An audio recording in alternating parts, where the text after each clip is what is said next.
ചില സംഭവങ്ങൾ നമ്മെ ഏറെ വിഷമിപ്പിക്കാം. എന്നാൽ സമാധാനിക്കാനും വകയുണ്ട്. സംഭവിക്കുന്നതൊക്കെ നല്ല മാറ്റങ്ങൾ ഉണ്ടാകാനാണെങ്കിലോ. 12 വർഷങ്ങൾക്ക് മുമ്പ് നടന്ന ഒരു സംഭവം ഞാൻ പറയാം.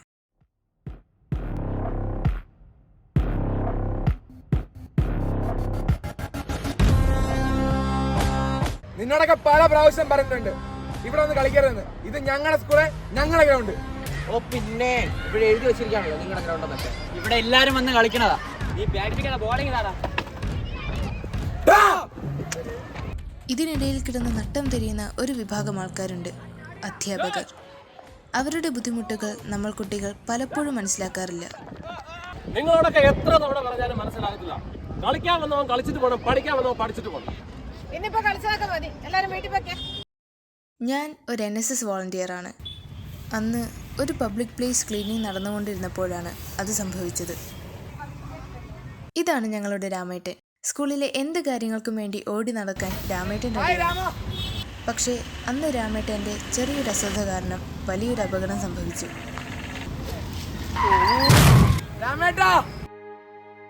റോഡും ട്രാഫിക് നിയമങ്ങളും മനുഷ്യജീവൻ സംരക്ഷിക്കാനുള്ളതാണെന്ന് രാമേട്ടൻ അന്ന് മറന്നു. രാമേട്ടനെ ഹോസ്പിറ്റലിൽ എത്തിച്ച് ICUവിന് മുന്നിൽ ഞങ്ങൾ വെയിറ്റ് ചെയ്തു. സിവിയർ ഹെഡ് ഇഞ്ചുറിയാണ്. ഒത്തിരി ബ്ലഡ് നഷ്ടമായിട്ടുണ്ട്. റയർ ഗ്രൂപ്പാണ്. ഏത് ബ്ലഡ് ഗ്രൂപ്പ്? O നെഗറ്റീവാണ്. അടുത്തുള്ള ബ്ലഡ് ബാങ്കിലൊക്കെ അന്വേഷിച്ചു. സ്റ്റോക്ക് ഇല്ല. ബ്ലഡിന് വേണ്ടി ഏർപ്പാട് ചെയ്യും. നമുക്ക് നല്ലൊരു ടാസ്ക് ആണ് കിട്ടിയിട്ടുള്ളത്. O നെഗറ്റീവ് ബ്ലഡ് ഗ്രൂപ്പ് അന്വേഷിക്കണം. ഫോളോഅപ്പിൽ നോക്കാം. ഫോളോപ്പിൽ നോക്കാം. അതുപോലെ തന്നെ NSSന്റെ മറ്റ് ഗ്രൂപ്പുകളിൽ നമുക്ക് ഷെയർ ചെയ്യാം. എവിടെന്നെങ്കിലും കിട്ടാതിരിക്കില്ല. അപ്പോഴാണ് എനിക്കൊരു കാര്യം ഓർമ്മ വന്നത്. +1 എമിയുടെ ചേട്ടന് ഇതേ ബ്ലഡ് ഗ്രൂപ്പാണ്. പക്ഷേ ഒരു പ്രശ്നമുണ്ട്. ആൾക്ക് സൂചി കണ്ടാൽ തന്നെ പേടിയാ. ബ്ലഡ് ഡൊണേറ്റ് ചെയ്യാൻ ഒട്ടും താല്പര്യമില്ലാത്ത വ്യക്തിയും കൂടിയാണ്. എങ്കിലും എങ്ങനെയെങ്കിലും പറഞ്ഞ് സമ്മതിപ്പിക്കാം എന്ന് കരുതി ഞങ്ങൾ എല്ലാവരും എമിയുടെ വീട്ടിലേക്ക് പോയി. ഏറെ പ്രതീക്ഷയോടെയാണ് അവിടെ എത്തിയത്. എന്നാൽ അവിടെ ഞങ്ങളെ കാത്തിരുന്നത് മറ്റൊരു ദുരന്തമായിരുന്നു. എത്ര തട്ടി വിളിച്ചിട്ടും ഡോർ തുറക്കാത്തത് കൊണ്ട് അനന്തും അമലും കൂടി ഡോർ തല്ലിപ്പൊളിച്ച് അകത്തേക്ക് കയറി.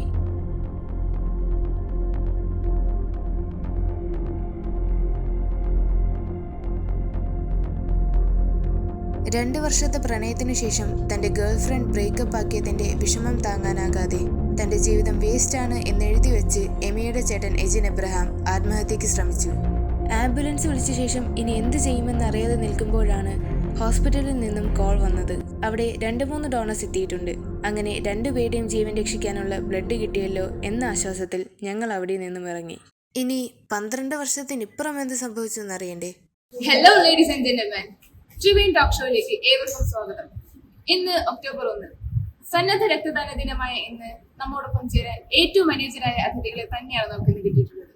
So let's welcome the entire team of A Drop of Life. ജീവന്റെ എഴുത്തുള്ളി, എത്ര അർത്ഥവത്തായ പേരാണല്ലേ. Here we have with us the founder and managing director Mr. Ejin Abraham and the steering partners of A Drop of Life. സൂചി കുത്താൻ പേടിയുള്ള Ejin Abraham vein cut ചെയ്ത് suicide attempt നടത്തുന്നു. ഇപ്പോൾ 10 വർഷം തുടർച്ചയായി രക്തദാനം ചെയ്തതിന്റെ അംഗീകാരം നേടുന്നു. മാത്രമല്ല രക്തദാന പ്രവർത്തനങ്ങൾക്കായി ഒരു സംഘടന തന്നെ രൂപീകരിച്ചു. തികച്ചും വലിയൊരു മാറ്റമാണ് സംഭവിച്ചിട്ടുള്ളത്. തന്റെ പക്വതയില്ലാത്ത പ്രവൃത്തിയാൽ ആശുപത്രി കിടക്കയിൽ എത്തേണ്ടി വന്ന എജിൻ എബ്രഹാം ജീവിതമൂല്യമുള്ള ഒരുപാട് പാഠങ്ങൾ മനസ്സിലാക്കാനുള്ള അവസരമായി അത് ഉപയോഗിച്ചു. താൻ പാഴാക്കി കളഞ്ഞ ബ്ലഡ് മറ്റൊരാളുടെ ജീവൻ രക്ഷിക്കാൻ വേണ്ടതായിരുന്നു എന്ന തിരിച്ചറിവ് എജിൻ എബ്രഹാമിനെ വല്ലാതെ അലട്ടി. ഡോണേഴ്സിന്റെ അനുഭവങ്ങൾ അറിയാൻ ശ്രമിച്ചു. ബ്ലഡ് ഡൊണേഷൻ അവയർനെസ് ക്ലാസുകളിൽ പങ്കെടുത്തു. അങ്ങനെ മറ്റൊരു ഒക്ടോബർ 1 സ്വയം സന്നദ്ധനായി രക്തദാനം ചെയ്യാൻ തീരുമാനിച്ചു. എന്നാൽ ആ ശ്രമം വിഫലമായി പോയി. തന്റെ പേടി പൂർണ്ണമായി മാറിയിരുന്നില്ല. എന്നാലും തളരാതെ ഈ ഒരു അറ്റംപ്റ്റ് തുടർന്നുകൊണ്ടേയിരുന്നു. അവസാനം ശ്രമം വിജയിച്ചു. ഒരു സംഘടന രൂപീകരിക്കണമെന്നും അനേകം പേർക്ക് ജീവന്റെ ഒരു തുള്ളിയെങ്കിലും പകർന്നു കൊടുക്കാൻ സാധിക്കണമെന്നും അദ്ദേഹം ആഗ്രഹിച്ചു. അതിനായി സുഹൃത്തുക്കളും വെൽവിഷേഴ്സും ഒപ്പം ചേർന്നു. നമ്മുടെ ഓഡിയൻസിന് എന്തെങ്കിലും ഇവരോട് പറയാനുണ്ടെന്ന്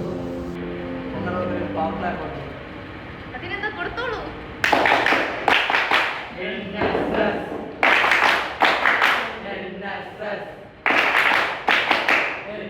NSS.